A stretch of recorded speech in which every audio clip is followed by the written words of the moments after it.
Hello guys, welcome to our own YouTube channel. आज हम एक फ्रेश टॉपिक शुरू कर रहे हैं कॉन्स्ट्रेंट से रिलेटेड। पहले इसमें थ्योरी है। थ्योरी इन द सेंस आपको अगर थ्योरी समझना कंपलसरी है, ये नहीं है कि आप डायरेक्ट क्वेश्चंस पे आ जाओगे या आर्टिकल्स या थ्योरम्स जो भी है वो आप डायरेक्ट कर लोगे। लेकिन आपको अगर कॉन्स्टेंट्स ही नहीं पता होंगे कि कौन से इसमें लेके चलने हैं तो आपको आगे का बिल्कुल बेस क्लियर नहीं होगा, तो समझ नहीं आएगा।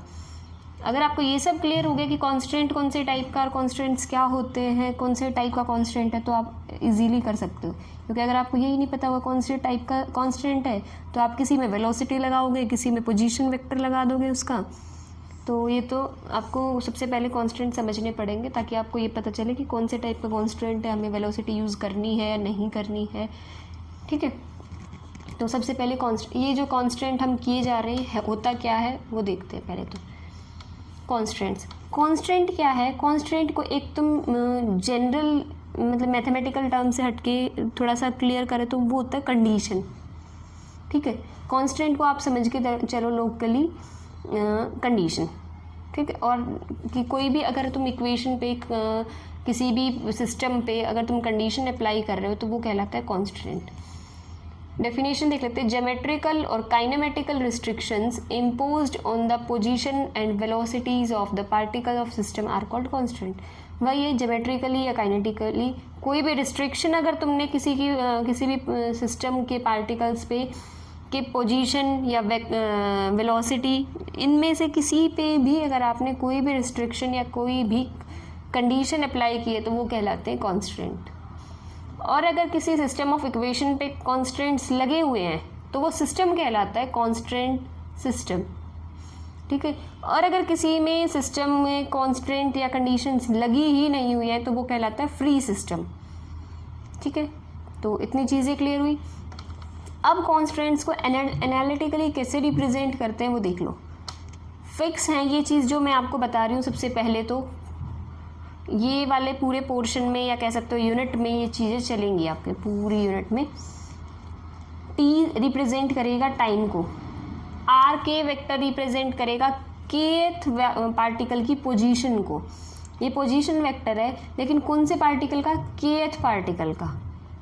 आर के वेक्टर का डॉट, आर के वेक्टर का डॉट मतलब वेलोसिटी। डॉट का मतलब हमेशा पूरे इस यूनिट में या इस पोर्शन में ये जो डॉट लगा होता है ना, इस डॉट को रिप्रेजेंट करते हैं। इस डॉट का मतलब होता है कि आपको फंक्शन का जो है वो डेरिवेटिव निकालना है विद रिस्पेक्ट टू टाइम।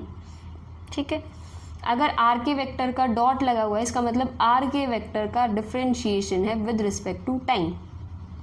ठीक है, आर के डॉट मतलब आर के वेक्टर का विद रिस्पेक्ट टू टाइम मतलब पोजीशन वेक्टर को जब तुम टाइम के साथ डिफरेंशिएट करते हो तो उसको क्या बोलते हैं, रिप्रेजेंटेशन आर के वेक्टर डॉट लिख रखा है लेकिन हम बोलते थे ना वेलोसिटी। डिस्प्लेसमेंट का या पोजीशन का जब भी तुम with respect to time differentiate करोगे तो हमेशा वेलोसिटी वेक्टर आता था। तो आर के डॉट वेक्टर जो है वो क्या है, आर के वेक्टर का डॉट वो है वेलोसिटी वेक्टर। इसी को वी के वेक्टर से भी कहीं कहीं रिप्रेजेंटेशन मिलेगी। ठीक है, तो ये क्या है, केथ पार्टिकल की velocity from a stationary point in the system of coordinates.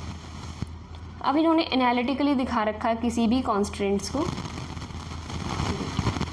Analytically a constant is, constant कैसे लिखा हुआ कि कंडीशन, कंडीशन किस किस चीज़ पे लगाते हैं तो एफ टी और जितने भी पोजीशन वेक्टर है, मान लो एन पोजीशन वेक्टर है। ठीक है, एन जो है वो पार्टिकल्स है तो उन एन पार्टिकल्स की अलग अलग पोजीशन होगी, अलग अलग पोजीशन होगी तो अलग अलग पार्टिकल्स होंगे। ठीक है, तो ये क्या है, पोजीशंस एन पार्टिकल्स की। जहाँ कैपिटल एन यूज़ हो वो सारे नंबर ऑफ पार्टिकल्स हैं। ठीक है, R1 वेक्टर का डॉट, R2 वेक्टर का डॉट, Rn वेक्टर का डॉट, ये सारी क्या है, ये सारी वेलोसिटीज़ है। ठीक है, तो एफ ऑफ इसी चीज़ को कैसे लिख देते हैं, टी आर के वेक्टर का मतलब है कि एन पार्टिकल्स को रिप्रेजेंट किया हुआ है, ये नहीं है कि सिर्फ केथ है। आर के वेक्टर का डॉट इक्वल्स टू 0। ठीक है, ये कंडीशन है, एनालिटिकली हमने शो कर दिया।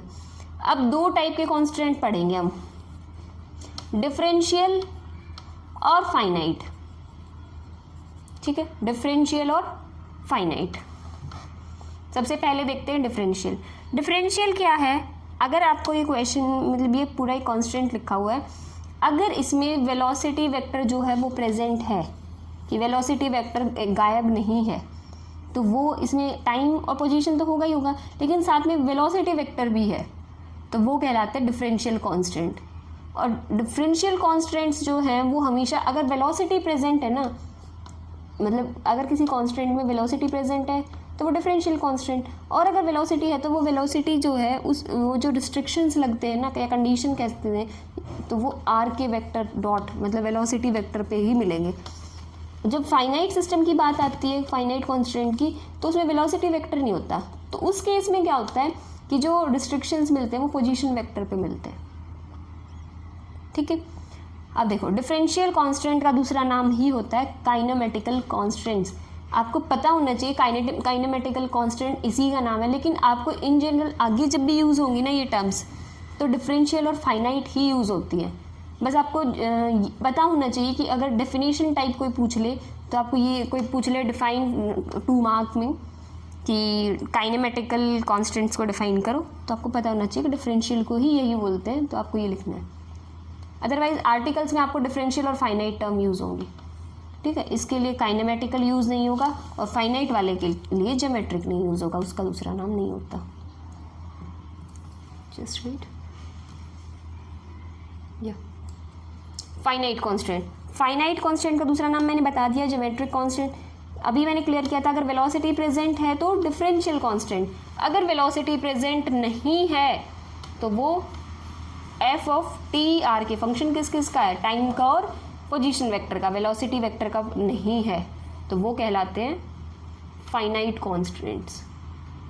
ठीक है, और अगर जैसे डिफरेंशियल कांस्टेंट में किस पे रिस्ट्रिक्शंस होती थी, वेलोसिटी वेक्टर पे, फाइनाइट कांस्टेंट में किस पे होंगी, पोजीशन वेक्टर पे। ठीक है, तो रिमार्क दिखा रखा है, एक नोट कह लो या रिमार्क, समीशन के फ्रॉम 1 to l एल के वेक्टर आर के वेक्टर का dot plus d equals to 0, जहाँ ये एल के वेक्टर्स जो हैं और ये जो स्केलर्स हैं डी, जो भी स्केलर्स आएंगे, वो दोनों किसके फंक्शंस हैं, टाइम के और पोजीशन वेक्टर के। ठीक है, ये सिर्फ आपको एक इक्वेशन बता रखी है कि ये क्या कुछ है।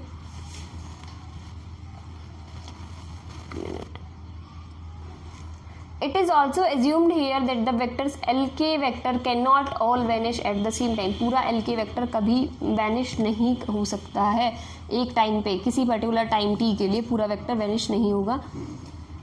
इसके लिए ये आपको, अगर आपको डाउट में आ रहा है कि LK वेक्टर और ये सब क्या है, तो आपको आगे बताऊंगी मैं, पूरा एक डेरिवेशन है उसमें आप क्लियर हो जाएगा ये सब। ठीक है, तो इसके लिए परेशान मत हो ना।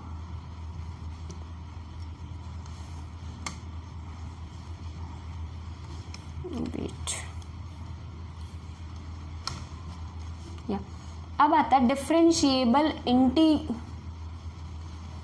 Differential integrable constant. अभी आपने 2 चीज़ें पढ़ ली, डिफरेंशियल कांस्टेंट और फाइनाइट कांस्टेंट। ये थी 2 टाइप जो आपको on the basis of presence of velocities, की वेलोसिटी प्रेजेंट है तो ये, नहीं है तो ये।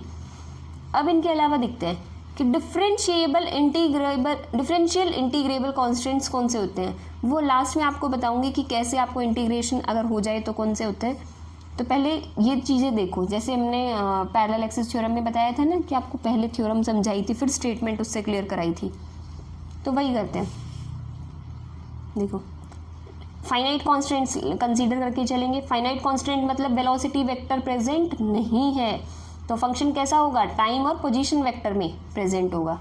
ठीक है, equals to 0। F of t, अब आर के वेक्टर है तो इसका मतलब के की वैल्यू कहाँ से, 1 से n तक नंबर ऑफ पार्टिकल्स हैं। कैपिटल N का मतलब हमेशा नंबर ऑफ पार्टिकल्स होते हैं, आगे स्मॉल n भी आएगा, वो अलग चीज़ है। तो इसका मतलब क्या, R1 R2 up to Rn, capital N वाला इक्वल।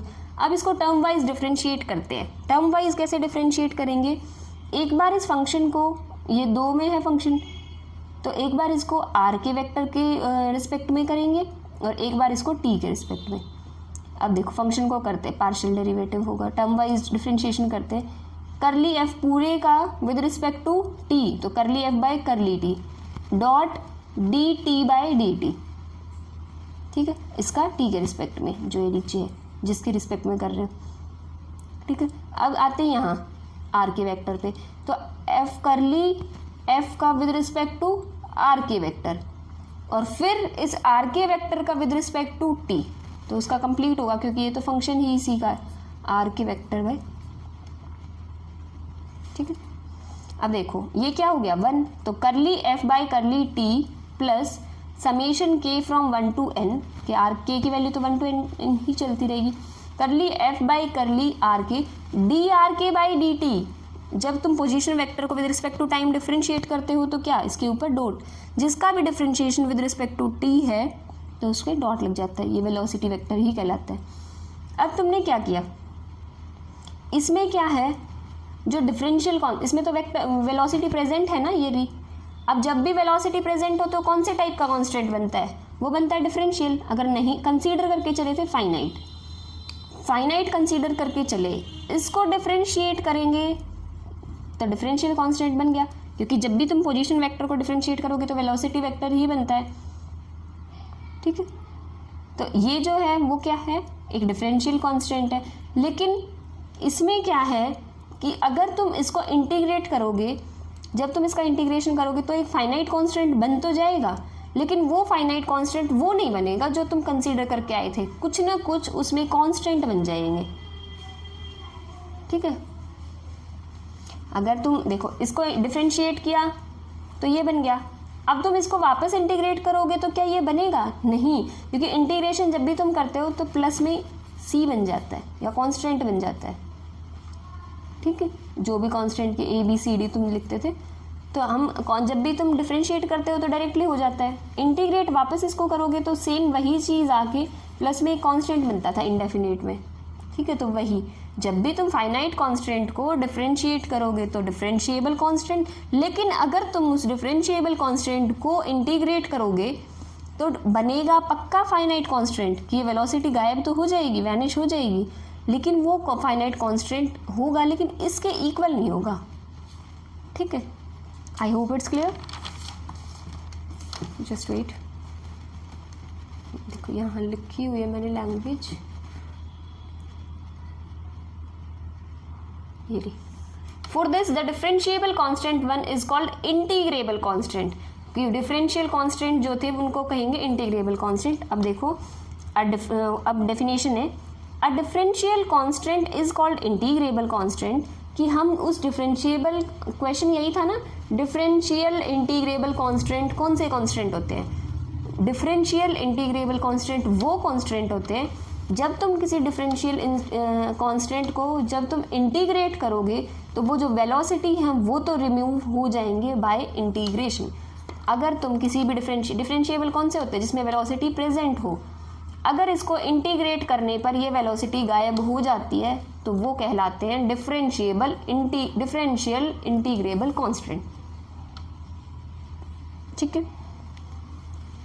इन्होंने बता रखा वही चीज़ें कि आर के वेक्टर को तुम रिप्रेजेंट करते हो एक्स के i cap plus Y J cap plus Z के कैप। आई जे के जो वो यूनिट वेक्टर्स होते थे जो म्यूचुअली ऑर्थोगोनल होते हैं अपने नॉर्मल कोऑर्डिनेट एक्सिस में, ठीक है। करली एफ बाई करली आर के इज इक्वल्स टू, जब भी तुम आर के रिस्पेक्ट में कर रहे हो तो इसका मतलब क्या है, आर के में तो 3 है component, x k, Y k, Z के, तो curly F by curly R के करोगे तो इसका मतलब करली एफ बाई करली एक्स के i cap plus curly F by curly Y के j cap plus curly F by curly z की के कैप, ठीक है।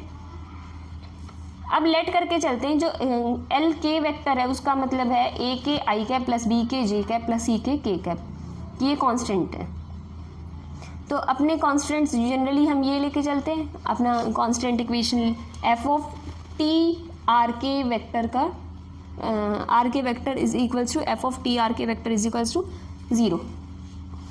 और जब इसको हम इंटीग्रेट करते डिफरेंशिएट किया था तो ये आया था सारा का सारा पीछे। अब इस चीज़ को ही हम बोलते हैं एल के वेक्टर और इस चीज़ को बोलते हैं डी, ठीक है।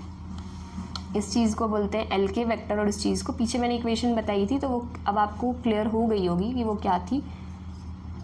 तो रेक्टेंगुलर कार्टेशियन में एफ ऑफ टी आर के वेक्टर था, आर के ही कॉम्पोनेंट है x k Y k Z के, तो इस फॉर्म में लिखा हुआ है। ठीक है, इसी चीज़ को अगर तुम ब्रेक करने लग जाओ तो curly F by curly x के वेक्टर का डॉट, या मतलब वेक्टर लगाने की तो जरूरत नहीं है, आर के वेक्टर के कॉम्पोनेंट्स हैं x k Y k Z, plus curly F by curly Y k का dot, plus curly F by curly Z k का डॉट, प्लस इकट्ठा करली एफ बाई करली टी। ये तो ये सारी चीज़ें, इसको क्या बोलते हैं, ए के, इसको बी के, इसको सी के। जैसे हमने ये किया था ना कि इसको क्या बोलते हैं, एल के। ठीक है, और एल के कॉम्पोनेंट कौन से हैं, एल के कॉम्पोनेंट ए के बी के सी के, और करली एफ बाई करली आर के का कॉम्पोनेंट करली एफ बाई करली एक्स के, करली एफ बाई करली वाई के, करली एफ बाई करली जेड के। ठीक है, तो ये इक्वेशन बन गई इधर से। अब नेक्स्ट टॉपिक होगा हमारा क्लासिफिकेशन ऑफ कॉन्स्टेंट्स, कि कॉन्स्टेंट्स कितने टाइप के होते हैं, कहीं रियोनोमिक आएगा, कहीं स्क्लेरोनोमिक आएगा, कहीं स्टेशनरी आएगा, इस तरह करते करते। ठीक है, वो लंबा टॉपिक हो जाएगा। सो आज के लिए इतना ही रखते हैं, ये बेसिक है, ये आपको पता होना चाहिए। ये समझ आ गया तो आपको आगे का सारा समझ आता चला जाएगा। ठीक है, सो आज के लिए बस इतना ही। Thank you guys for watching my video. If you like it please like, share and subscribe my channel. If you have any doubt, any query, you can message me on Instagram or ask your question in the comment section also. So thank you guys.